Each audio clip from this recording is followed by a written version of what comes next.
Hello, freshers. Welcome to your first year of college, and more than that, welcome to political science. School से काफ़ी different होने वाली है college की पढ़ाई and if you devote time तो एक एक पेपर से एक एक यूनिट में आपको एक अलग ही डेप्थ देखने मिलेगी। लेकिन साथ ही एग्जाम्स एंड ऑल से डील करना अब काफ़ी रिलेटिवली इजी हो गया है।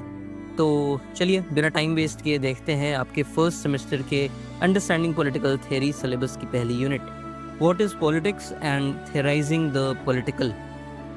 काफ़ी थियोरेटिकल यूनिट है जो बेसिकली एक कंसेप्चुअल फाउंडेशन ले करेगी for your next units of UPT. आज फर्स्ट यूनिट में broadly will cover all the sub topics of the unit related to politics, political science, political theory, and also be seeing the important thinkers to ensure conceptual clarity as well as exam preparedness in one shot. वैसे भी बहुत छोटी सी unit है, towards the end exam perspective से कुछ PYQs भी देखेंगे, तो लेट्स बिगिन। पॉलिटिक्स हर एक इंसानी समाज का हिस्सा है, चाहे सरकार की पार हो या किसी मार्जिनलाइज्ड ग्रुप का प्रोटेस्ट।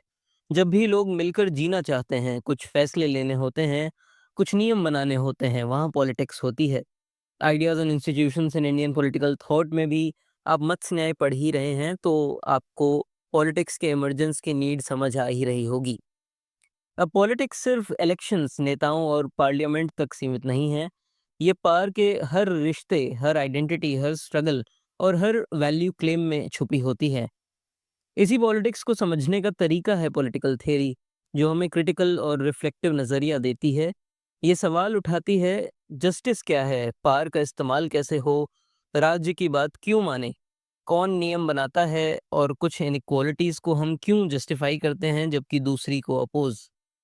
ये अभी बहुत बेसिक लग रहा होगा, बट एक सिंपल सा वर्ड अगर आप देखें, पार, तो पार का मतलब बहुत ही सिंपल लगता है, but even in your recent CUET experience, let's say admission branch, क्या एडमिशन ब्रांच के पास पार थी आपका एडमिशन कैंसिल करने की? या एडमिशन ब्रांच के पास इतनी तो पावर ज़रूर थी कि अगर आपने कुछ फॉर्म भरते टाइम कुछ डिस्क्रिपेंसीज की हैं, तो आपका एडमिशन कैंसिल कर सकें। बट इतनी भी पावर नहीं थी कि वो ओवर रीच कर आपके एडमिशन्स को हैम्पर कर सकें।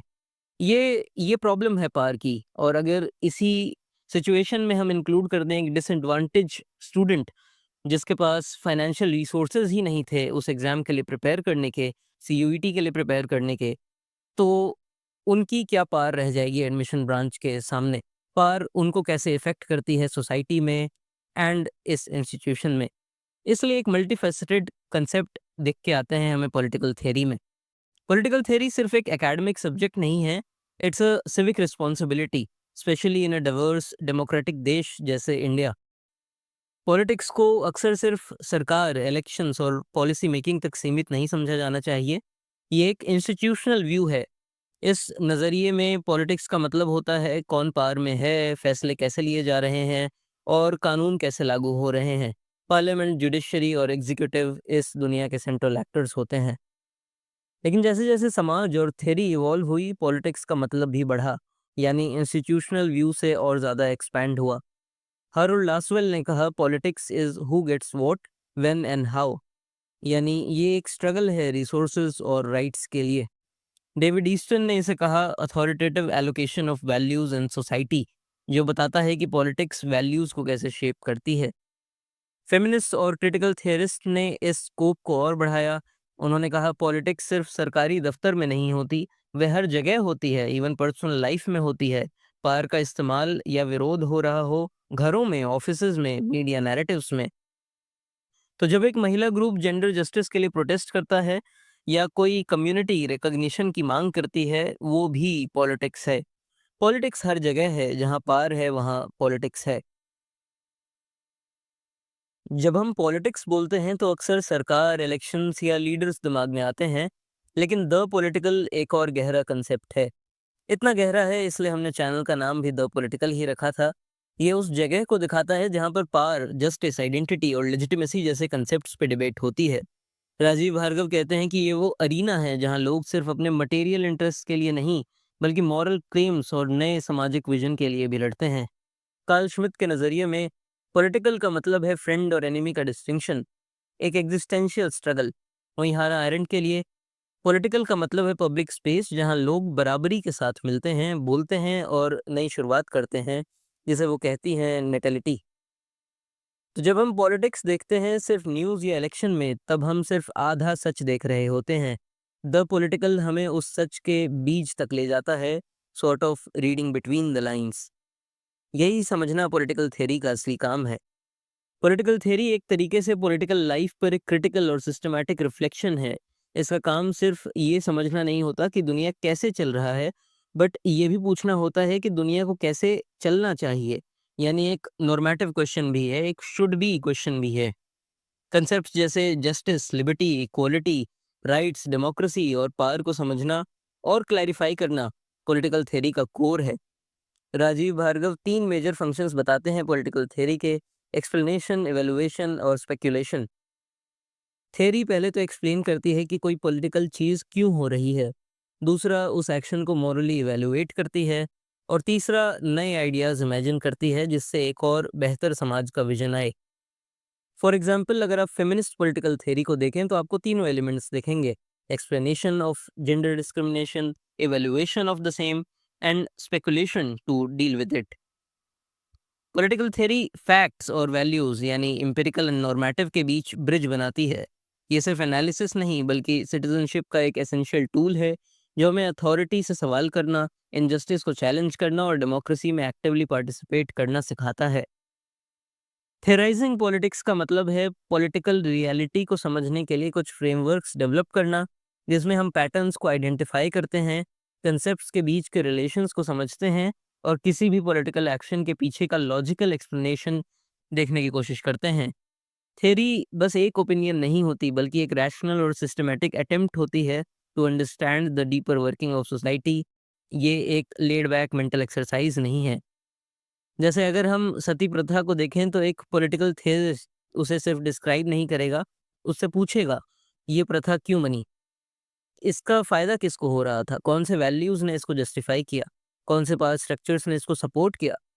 ऐसे सवाल हमें सरफेस के पार जाकर डीपर एनालिसिस और एथिकल जजमेंट की तरफ ले जाते हैं, और यही उस पॉलिटिकल थियरिस्ट का काम होगा। इस तरह पॉलिटिकल थ्योरी सिर्फ क्रिटिकल नहीं होती बल्कि कंस्ट्रक्टिव भी होती है, जो एग्जिस्टिंग सिस्टम को चैलेंज करती है और नए ऑल्टरनेटिव्स इमेजिन करती है। इनफैक्ट नए ऑल्टरनेटिव्स पॉलिटिकल थ्योरी का बेस बनाते हैं। ये terms political philosophy, political science और पॉलिटिकल थ्योरी कभी-कभी इंटरचेंजेबली यूज होते हैं, लेकिन इनकी अपनी अलग पहचान है और फोकस है। इंटरचेंजेबली यूज करने से भी ज़्यादा नुआंस है इसमें। फिलोसफी वैसे अपने आप में तो ब्रॉडेस्ट ब्रांच है, फिलोसफी के अंदर सब कुछ इंक्लूड हो जाता है। बट पॉलिटिकल फिलोसफी स्पेसिफिकली देखें तो एक फिलोसॉफिकल डिसिप्लिन है जो नॉर्मेटिव क्वेश्चंस उठाता है, जैसे जस्टिस क्या है, एक अच्छी सोसाइटी कैसी होनी चाहिए। इसमें रीजनिंग और लॉजिक के जरिए जवाब ढूंढने की कोशिश होती है। प्लेटो, लॉक, रोशे और रॉल्स इसी ट्रेडिशन के प्रोमिनेंट थिंकर्स हैं, पॉलिटिकल फिलोसफर्स हैं। Political science on the other hand एक एम्पिरिकल डिसिप्लिन है जो इलेक्शंस, इंस्टीट्यूशंस और पॉलिटिकल बिहेवियर को डेटा, सर्वेज, ऑब्जर्वेशंस के माध्यम से स्टडी करता है। इसमें डेविड ईस्टन और रॉबर्ट डाल जैसे स्कॉलर्स ने काफ़ी योगदान दिया है। पॉलिटिकल थ्योरी इन दोनों के बीच का ब्रिज है। ये एम्पिरिकल रियलिटी को समझने के साथ-साथ नॉर्मेटिव क्रिटिक भी करता है। भार्गव के शब्दों में, ये इंटरप्रिटेटिव, एक्सप्लेनेटरी और स्पेक्युलेटिव डिसिप्लिन है, जो प्लूरल और डायनामिक वर्ल्ड में द पॉलिटिकल को समझने के लिए ज़रूरी है। काफ़ी सारे फाउंडेशनल थिंकर्स ने पॉलिटिक्स और द पॉलिटिकल को समझने के लिए अपने इम्पैक्टफुल आइडियाज़ दिए हैं, जो आज भी रेलेवेंट है। प्लेटो के लिए पॉलिटिक्स का अल्टीमेट एम जस्टिस है। ये कहा कि राजा वही होना चाहिए जो सच्चा ज्ञान रखता हो, फिलोसोफर किंग हो। द रिपब्लिक में वो एक ऐसे आइडियल सोसाइटी की बात करते हैं जहाँ सब अपना काम करें और जस्टिस नेचुरली इमर्ज हो। एरिस्टोटल ने पॉलिटिक्स को प्रैक्टिकल नज़रिए से देखा। पॉलिटिक्स नाम की किताब में कहा कि man is by nature a political animal, और पोलिस यानी सिटी स्टेट वो जगह है जहाँ इंसान अपनी फुल पोटेंशियल अचीव करता है, मॉरल और सिविक सेंस के through. Hobbes on the other end काफ़ी पेसिमिस्टिक थे ह्यूमन नेचर को लेके। लेवियाथन में उन्होंने बताया कि अगर स्ट्रॉन्ग सॉवरेन ना हो तो सोसाइटी केओस में चली जाएगी। Life would be solitary, poor, nasty, brutish and short. For him authority की ज़रूरत है बेसिक ऑर्डर के लिए, वरना ऑर्डर ही नहीं बचेगा सोसाइटी में। ये थिंकर्स हमें बताते हैं कि पॉलिटिक्स सिर्फ पावर का खेल नहीं है, एक एथिकल और फिलोसॉफिकल इंक्वायरी भी है। जॉन लॉक ने पॉलिटिक्स को एक ऐसे मैकेनिज्म के रूप में देखा जिसका प्राइमरी एम था लाइफ, लिबर्टी और प्रॉपर्टी को प्रोटेक्ट करना। जिन नेचुरल राइट्स की वो बात करते हैं आपको पता ही होगा। और ये सब पॉसिबल होता है ओनली थ्रू पीपल्स कंसेंट। उन्होंने कहा कि जब रूलर्स इन राइट्स की हानि करते हैं यानी इन राइट्स को वायलेट करते हैं तो लोगों को उन्हें हटाने का हक है। रोशे ने द सोशल कॉन्ट्रैक्ट में एक रेडिकल आइडिया दिया, द जनरल विल। यानी ट्रू फ्रीडम तब आती है जब इंडिविजुअल्स अपनी इच्छा को सामूहिक इच्छा से जोड़ते हैं, यानी एक सोसाइटल विल, एक कलेक्टिव इंटरेस्ट के साथ अलाइन होते हैं, तभी हम सच में फ्री हो पाते हैं। कार्ल मार्क्स के नज़रिए में पॉलिटिक्स का असली रूट क्लास स्ट्रगल है। मार्क्स के लिए स्टेट एक न्यूट्रल आर्बिट्रेटर नहीं बल्कि एक कैपिटलिस्ट टूल था जो रूलिंग क्लास के इंटरेस्ट को प्रोटेक्ट करता था। यानी स्टेट डायरेक्टली लिंक्ड था कैपिटलिस्ट क्लास से। कंटेम्प्रेरी फिलोसोफर हाना अरेंट के लिए पॉलिटिक्स एक स्पेस ऑफ फ्रीडम है जहां लोग एक्शन और स्पीच के जरिए नई शुरुआत करते हैं। वो पॉलिटिक्स को डोमिनेशन नहीं, नेटेलिटी यानी न्यू बिगिनिंग से जोड़ती हैं। इंडियन कॉन्टेक्स्ट में राजीव भार्गव ने हाईलाइट किया है कि कैसे डेमोक्रेटिक और डाइवर्स सोसाइटी में पॉलिटिकल थ्योरी डिसएग्रीमेंट और प्लुरैलिटी को समझने के लिए एक ज़रूरी टूल है। टू थेराइज द पॉलिटिकल मतलब सिर्फ सरफेस लेवल एनालिसिस पर रुकना नहीं बल्कि उन डीपर स्ट्रक्चर्स, वैल्यूज और अजम्पशंस तक जाना जो हमारी कलेक्टिव लाइफ को शेप करते हैं। पॉलिटिक्स हमें ये समझने में मदद करती है कि पावर, जस्टिस, फ्रीडम जैसे कंसेप्ट्स का असली मतलब क्या है। ये सिर्फ डिस्क्रिप्टिव नहीं, क्रिटिकल और इवैल्यूएटिव भी होते हैं, जो पॉलिटिकल इंस्टीट्यूशंस, आइडियोलॉजीज और प्रैक्टिसेस को मॉरल नज़र से देखती हैं। आज के युग में जहाँ कन्फ्लिक्ट, इनइक्वालिटी और फास्ट चेंज काफ़ी ज़्यादा है, पॉलिटिकल थियरी एक वाइटल डिसिप्लिन है। ये हमें सिर्फ नॉलेज नहीं, इंसाइट और जिम्मेदारी के साथ साथ सोचने की कैपेसिटी देती है। चाहे हम स्टेट की अथॉरिटी को इंटेरोगेट कर रहे हों या डेमोक्रेसी का मीनिंग समझने की कोशिश, पॉलिटिकल थियरी एक ऐसा कंपास है जो हमें सोचने, सवाल उठाने और एक्ट करने की इंटेलेक्चुअल और मॉरल स्ट्रेंथ देता है। वो सवाल आप उठा सकते हैं जो आपके रीजन, लॉजिक एंड एक इंटेलेक्चुअल बैकिंग से बैक हो। तो ये था एक glimpse into your UPT first unit, what is politics, theorising the political. We have covered all that you would need for this unit, from the introduction to politics. We saw that what is the political theory, which is the very name of our paper. Then theorizing politics, concept of political philosophy, political science and political theory. इन सब के साथ हमने देखे वो important thinkers जो contribute करते हैं towards the discipline and जिन्हें exam में quote करना will help you fetch more marks. अब कुछ PYQs देखें तो based on our slides, content and the video, you could deal with all the questions around the political theory and its relevance, political philosophy and others. In fact आप अगर questions को read करते हुए ही अपने माइंड में काफ़ी क्लियरली पॉइंट्स जनरेट कर पा रहे होंगे, और else you could rewatch the video.